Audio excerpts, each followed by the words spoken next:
Hello दोस्तों, मेरा नाम है अखिल मित्तल और आज हम जिसके बारे में बात करना चाहते हैं तो वो है अभी फ़िलहाल आईपीओ ओपन हो रखा है पॉलिसी बाज़ार का।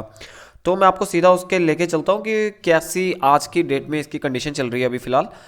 तो पॉलिसी बाज़ार का जो है ये आईपीओ जो है वो 5,500 करोड़ के आसपास का आईपीओ है। तो काफ़ी बड़ा आईपीओ है। ये देखिए यहाँ पे हमारे को देखने को भी मिल रहा है 5,625 करोड़ का आईपीओ है। तो काफ़ी बड़ा आईपीओ है। जब कोई बड़ा आईपीओ आता है तो यहाँ पे जब तक बड़े लोग और बड़ा पैसा नहीं लगता तब तक यहाँ पे जो है वो लिस्टिंग के चांसेस जो है वो कम रहते हैं। और मैं आपको थोड़ा सा दिखाना चाहूँगा कंपनी के बारे में भी। मैं आपको बताना चाहूँगा कि कंपनी कैसा जो है कंपनी का बिजनेस है। मेरे को लगता है हर कोई वैसे तो इसके बारे में जानता ही है। एक पॉलिसी बाजार है इस कंपनी के अंडर पीबी फिनटेक में, और एक है पैसा बाजार। तो ये दो तरह की कंपनीज हैं और दोनों ही अपने सेगमेंट में मार्केट लीडर हैं। पॉलिसी बाजार की बात करें तो मेरे को लगता है हर कोई इसके कंपनी के बिजनेस के बारे में तो जानता ही है कि कंपनी जो है ये ऑनलाइन इंश्योरेंस बेचती है। और जिसके कारण कि ऑनलाइन ये अपनी पॉलिसीज़ में ट्रांसपेरेंसीज बहुत रखती हैं। कोई हिडन वैसे चार्जेस कुछ वैसा नहीं है। पूरी की पूरी जो है टर्म्स और कंडीशंस यहाँ पे आपको पूरी वेबसाइट पे देखने को मिलती हैं। तो अगर आप देखेंगे तो ये अपनी इंडस्ट्री में ऑनलाइन सेगमेंट में ये मार्केट लीडर है पॉलिसी बाजार। और दूसरी इस पीबी फिनटेक में जो है वो दूसरी जो है वो कंपनी वो है पैसा बाजार। ये भी जो कंपनी है ये छोटे क्रेडिट्स और लोन्स वगैरह प्रोवाइड करती है कंज्यूमर्स को। तो ये भी अपने सेगमेंट में ऑनलाइन सेगमेंट में जो है वो काफ़ी अच्छा नाम है और मार्केट लीडर है ये भी पैसा बाजार भी। तो दोनों ही अगर हम बात करें तो पर्सनल ब्रांडिंग की तो दोनों ही कंपनीज ब्रांडिंग में तो दोनों ही कंपनी बहुत अच्छी हैं। और फिलहाल अगर मैं बात करूं तो पॉलिसी बाजार और ये दोनों कंपनीज अभी फिलहाल लॉस मेकिंग कंपनीज हैं। और ये अभी कहना मुश्किल है कि अभी कितने और लंबे टाइम तक ये अपना लॉसेस में रहने वाली हैं।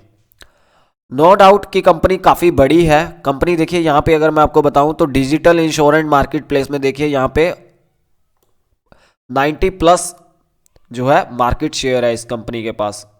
तो ये बहुत बड़ा नंबर है। और अगर आप लॉन्ग टर्म कंपनी के साथ जुड़ना चाहते हैं तो ये मेरे को लगता है काफ़ी बेनिफिट दे सकता है।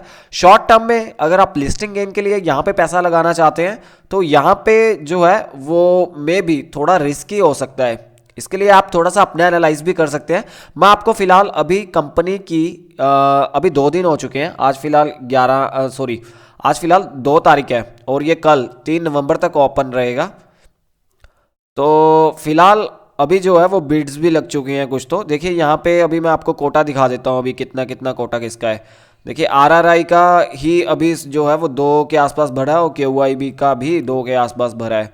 फिलहाल अभी रिस्पॉन्स की अगर बात करें तो यहाँ पे जो है वो हमें न्यूट्रल सा अभी फिलहाल देखने को मिल रहा है। कल फाइनल डेट है तो कल यहाँ पे जो है वो नंबर्स हमें जो है वो काफ़ी ज़्यादा जो है फ्लक्चुएशंस देखने को मिल सकती हैं।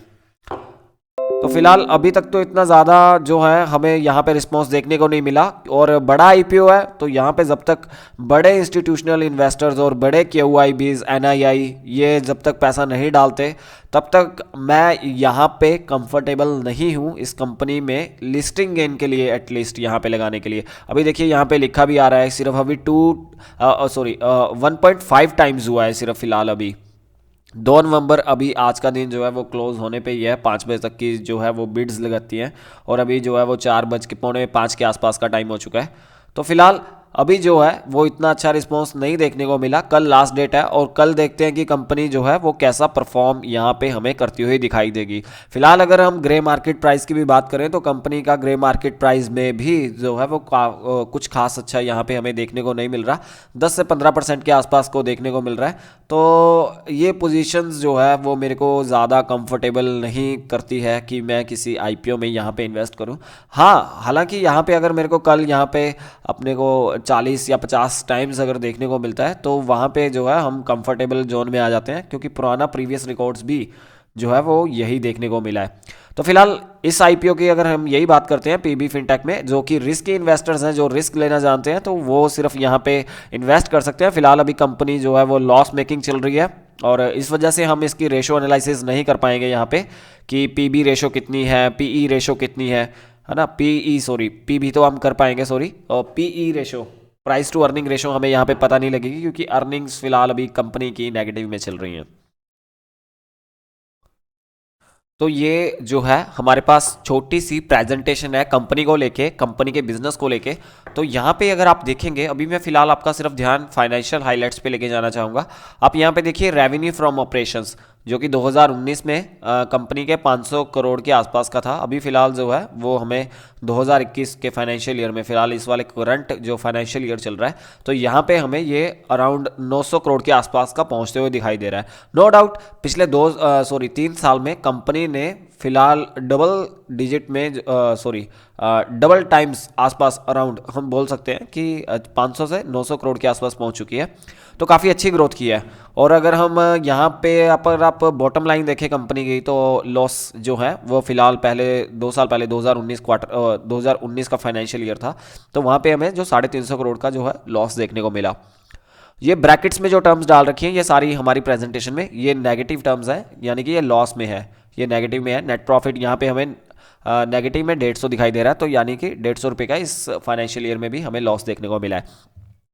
फिलहाल अगर बात करें तो इशू साइज़ की, मैंने आपको जैसे बताया कि कंपनी काफ़ी बड़ा इशू लेके आ रही है, 5,600 करोड़ के आसपास का इशू है, जिसमें कि फ्रेश इशू यानी कि नमा जो है आईपीओ, जो है आईपीओ का पैसा वो सिर्फ 3,500 करोड़ के आसपास का है। बाकी 2,000 करोड़ के आसपास का कंपनी ऑफर फॉर सेल लेके आई है, यानी कि पुराने इन्वेस्टर्स अपना स्टेक बेच रहे हैं 2,000 करोड़। तो आईपीओ का पोर्शन इसमें ज़्यादा है, तो काफ़ी अच्छा है। मतलब ये कंपनी जो है वो अपना बिजनेस सेगमेंट बढ़ा रही है, या तो किसी न किसी सेगमेंट में अपना बिजनेस को। और यहाँ पे अगर हम इसके इश्यू की डिटेल्स देखें, तो यहाँ पे 1 से 3, आज 2 तारीख तो हो ही चुकी है, फिलहाल ख़त्म हो चुका है आज का दिन भी। प्राइस बैंड अगर आप देखें तो कट ऑफ प्राइस जो है वो आपका 980 के आसपास अभी फ़िलहाल लगेगा, और बिड लॉट जो है वो 15 का लॉट रहेगा। जो यहाँ पे लॉन्ग टर्म कंपनी के साथ जुड़ना चाहते हैं, तो उनके लिए सेक्टर आउटलुक जो है वो काफ़ी मायने रखता है। तो इसीलिए हमने ये एक प्रेजेंटेशन हम आपके सामने जो है वो शो कर रहे हैं, इसको आप पढ़ के भी देख सकते हैं। फिलहाल जो है मैं यहाँ पे आपको सिर्फ यहाँ पे ग्राफ वाला जो है पोर्शन दिखाना चाहूँगा। यहाँ पे अगर आप देखिए तो यहाँ पे एक्सपेक्टेशन जो लेके इस सेगमेंट में, इस सेक्टर में ऑनलाइन जो है प्री अपनी इंश्योरेंस सेलिंग्स में, तो यहाँ पे आप देखिए बहुत अच्छा जो है वो अपसाइड पोटेंशियल दिखाई दे रहा है रेवेन्यू में भी। और मेरे को लगता है ये आने वाले टाइम में अगर प्रॉफिटेबल होती है कंपनी, तो कंपनी को यहाँ पे जो है मार्केट लीडर होने का बहुत बेनिफिट मिलेगा। तो यहाँ पे अगर हम बात करें इसके कंपटीशन की, तो कंपटीशन में कोई ज़्यादा बड़ी कंपनीज नहीं है। मोर देन 90% ऑनलाइन सेगमेंट में पॉलिसी बाजार ही अपनी लीड कर रही है। और उसके साथ साथ अगर आप देखें तो ए एंड डी ये कंपनी है, और कवर फॉक्स ये हमें कंपनी दिखाई दे रही है, इंश्योरेंस ब्रोकिंग कंपनी। तो फिलहाल ये कंपनीज हैं जिनके पास कि इतना ज़्यादा अभी फिलहाल जो है मार्केट शेयर देखने को नहीं मिल रहा। पॉलिसी बाजार सबसे अच्छी है इसमें, जो कि सर्व कर रही है काफ़ी अच्छा ट्रांसपेरेंसी के साथ। तो कम्पिटिटिव एनालिसिस में अगर हम बात करें, तो मेरे को लगता है फिलहाल पॉलिसी बाजार ना केवल अभी के टाइम की, और ये काफ़ी लंबे टाइम तक मेरे को लगता है मार्केट लीडर रहने का दमखम रखती है। यहाँ पे जो है वो कंपनी का मार्केट जो है वो शेयर होल्डिंग दिखाई दी है कंपनी की, कि किन सी। यहाँ पे आप देखिए इन्फो एज ने यहाँ पे जो है इन्वेस्ट कर रखा है इसमें, सॉफ्ट बैंक ने, टेंसेंट चाइना के, इन्होंने भी जो है यहाँ पे जो है वो इन्वेस्ट कर रखा है। तो इसके बारे में भी आप देख सकते हैं कि फ़िलहाल जो है वो कितना कितना पोर्शन जो है ये बेच रहे हैं। अगर हम रिटेल की बात करें, तो रिटेल में यहाँ पे सिर्फ फ़िलहाल अभी 10% के आसपास देखने को मिल रहा है। अमूमन ये जो है वो 35% के आसपास रिटेल पोर्शन में दिखाई देता है, लेकिन इस कंपनी जो लॉस मेकिंग कंपनीज होती हैं, तो यहाँ पे सेबी की तरफ से थोड़ा सा इनको सेफ्टी के लिए रिटेल को ज़्यादा इन्वॉल्वमेंट नहीं दी जाती, रिजर्वेशन नहीं दी जाती। क्वालिफाइड इंस्टीट्यूशनल इन्वेस्टर्स तो इनको जो है लॉस मेकिंग कंपनीज में ज़्यादा यहाँ पे वेटेज दी जाती है, तो यहाँ पे ये ज़्यादा लगा पा रहे हैं फिलहाल। नॉन इंस्टीट्यूशनल इन्वेस्टर तो ये फिलहाल हमेशा ही अमूमन जो मोस्टली केसेस में देखा जाता है, तो वो 15% के आसपास ही देखने को मिलता है। तो इन्फो एज का देखिए यहाँ पे कितना शेयर्स है, यहाँ पे अराउंड 14.5% के आसपास का देखने को मिल रहा है। सॉफ्ट बैंक का हाँ 9.5% के आसपास। तो ऐसे ही बहुत बड़ी बड़ी कंपनीज़ ने, मल्टीनेशनल कंपनीज़ ने, इंडिया की भी इन्फो एज तो इंडिया की है, सॉफ्ट बैंक बाहर का है, मे बी ये जापान का है शायद, मैं श्योर नहीं हूँ, लेकिन जहाँ तक मेरे को पता है ये जापान का है। और टेंसेंट ये चाइना की कंपनी है, तो इसने भी यहाँ पे 9% के आसपास का लगा रखा है। तो काफ़ी बड़े बड़े ऑर्गेनाइजेशन इस कंपनी के बिजनेस को लेके बुलिश हैं। तो फिलहाल अगर आप लिस्टिंग गेन को ना देखते हुए अगर आप लंबे टाइम के लिए लगाना चाहते हो तो आप लगा सकते हैं, अपनी एनालिसिस कर सकते हैं इस पर। और अगर आप शॉर्ट टर्म के लिए लगा रहे हो तो यहाँ पे लिस्टिंग गेन के लिए मैं कंफर्टेबल नहीं हूँ कंपनी में, कि कंपनी लिस्टिंग गेन के हिसाब से कैसा परफॉर्म कर पाएगी। यहाँ पे अभी मैं आ चुका हूँ कैश फ्लो स्टेटमेंट पे। तो यहाँ पे आप कैश फ्लो स्टेटमेंट देखिए, तो हर साल जो है वो नेगेटिव में हमें दिखाई दे रहा है कैश फ्लो, जो ऑपरेटिंग एक्टिविटीज़ है जिसको कि हम मेन बोलते हैं कि अपने कोर बिजनेस से जो कंपनी पैसा जनरेट कर रही है। तो फिलहाल जो है वो कुछ खास अच्छा यहाँ पे हमें परफॉर्म होता हुआ नहीं दिखाई दे रहा। इन्वेस्टिंग एक्टिविटीज़ से कंपनी को कोई ज़्यादा यहाँ पे जो है वो अभी फ़िलहाल निकल के नहीं आ रहा। अभी फ़िलहाल रिसेंट में जो ईयर है यहाँ पे कंपनी नेगेटिव में, यानी कि इन्वेस्टमेंट किया, कंपनी से बाहर गया पैसा। तो इन्वेस्टिंग एक्टिविटीज़ में कंपनी ने हैवीली जो है वो पैसा अपना इन्वेस्ट किया। यहाँ पे मेनली कंपनी की इन्वेस्टमेंट मार्केटिंग पे ज़्यादा जा रही है। मेरे को लगता है बड़े बड़े जो है वो सेलिब्रिटीज़ को हायर किया जा रहा है कंपनी को प्रमोट करने के लिए। अगर आप देखो पॉलिसी बाज़ार में मेरे को लगता है काफ़ी लंबे टाइम से अभी फ़िलहाल अक्षय कुमार दिखाई दे रहे हैं।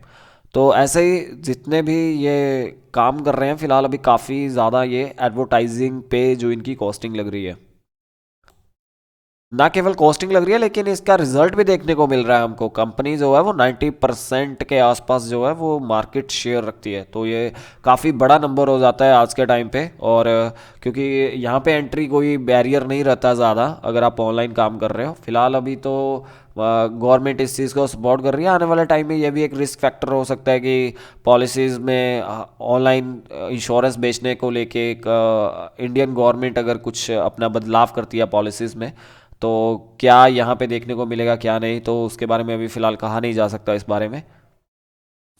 हम आ चुके हैं बिल्कुल लास्ट में। यहाँ पे बस सिर्फ हम अब देखने वाले हैं स्वॉट एनालिसिस। तो यहाँ पे स्ट्रेंथ देखते हैं कंपनी की, स्ट्रॉन्ग ब्रांडिंग है, स्ट्रॉन्ग पोजीशन है कंपनी की, और हाई ऑपरेटिंग लिवरेज पे काम कर रही है। तो ये कंपनी की काफ़ी अच्छी स्ट्रेंथ है। और अमूमन मेरे को लगता है सभी इस कंपनी के प्रोडक्ट या सर्विसेज कभी ना कभी शायद यूज़ किए होंगे, या यूज़ भी नहीं किया तो एटलीस्ट इसके बारे में जानते होंगे कि पॉलिसी बाज़ार या पैसा बाज़ार किस सेगमेंट में काम करते हैं।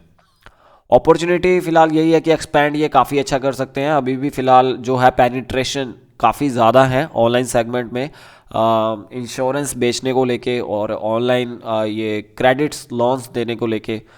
थ्रेट्स यहाँ पे यही है कि कल को अगर रेगुलेटर कंप्लाइंसेस आ जाते हैं या फिर कोई नया कंपटीशन खड़ा हो जाता है तो उसको लेके यहाँ पे थ्रेट्स भी देखने को मिल सकता है। तो फिलहाल अभी इतना ज़्यादा नहीं है। अभी फ़िलहाल जो है अगर ऐसा ही चलता रहा तो ये थ्रेट्स अभी फ़िलहाल काउंट जो है वो काफ़ी नेग्लिजिबल दिखाई दे रहा है। कम्पिटिटिव जो है कंपटीशन, इसमें तो फिलहाल अभी मेरे को नहीं लगता कि कंपनी के लिए कोई ज़्यादा बड़ा कंपटीशन कोई खड़ा हो पाएगा। अभी फ़िलहाल कंपनी का काफ़ी अच्छा अभी फ़िलहाल स्ट्रॉन्ग ब्रांडिंग है, और जिसको देखते हुए मेरे को नहीं लगता कि कंपनी का आने वाले टाइम में भी कोई जल्दी से कोई बड़ा कंपटीशन खड़ा हो सकता है। फिलहाल वीकनेस की तो हम बात कर ही चुके हैं कि वीकनेस कंपनी की यही है कि इन्होंने काफ़ी ज़्यादा जो है अपना कॉस्ट जो एक्सपेंसेस हैं वो अपने सिर्फ ब्रांड को बिल्ड करने में लगा दिया, जिसकी वजह से प्रॉफिटेबिलिटी में थोड़ी सी जो है हमें सफ़र करती हुई दिखाई दे रही है कंपनी। तो ये फिलहाल जो है आईपीओ की हमारे पास देखने को मिल रही है कि 1 नवंबर से कंपनी ये शुरू हो चुकी है आईपीओ के लिए, और 3 नवंबर तक जो है वो आईपीओ के लिए आप बिडिंग लगा सकते हैं। 10 तारीख को आपको जो है वो 10 नवंबर को आपको जो है वो अलॉटमेंट के बारे में पता चल जाएगा, और 11 तारीख को जो है अगर आपको अलॉटमेंट नहीं हो पाया है तो 11 तारीख को आपको आपका रिफंड मिल जाएगा आपको। और उसके बाद जो फाइनल लिस्टिंग गेन आपको देखने को मिलने वाली है तो वो आपको देखने को मिलेगी 15 नवंबर को। तो अगर आप इस कंपनी को लेके, मैं अपना ओपिनियन तो बता ही चुका हूँ आपको, अगर आप लिस्टिंग के लिए लगा रहे हैं तो आपका रिस्क एपेटाइट अच्छा होना चाहिए, तभी आप इसमें थोड़ा पैसा लगाएं। अगर आप लिस्टिंग के लिए लगा रहे हैं तो, अगर आप लगा रहे हो तो लॉन्ग टर्म के लिए, तो फिलहाल यहाँ पे अगर आप प्रॉपर एनालिसिस करें, फिलहाल कंपनी जो है वो काफ़ी अच्छा दिखाई दे रही है लॉन्ग टर्म में भी, प्रोस्पेक्टिस में भी। तो फिलहाल इस वीडियो में इतना ही। अगर आपको वीडियो अच्छी लगी हो तो प्लीज़ इस वीडियो को शेयर कीजिए और अपने फ्रेंड्स को भी इसको इन्फॉर्मेशन को शेयर कीजिए, और हमारे चैनल को सब्सक्राइब कीजिए, हमारी वीडियोस को लाइक कीजिए, प्लीज़ हमें सपोर्ट दिखाइए थोड़ा, और थैंक यू।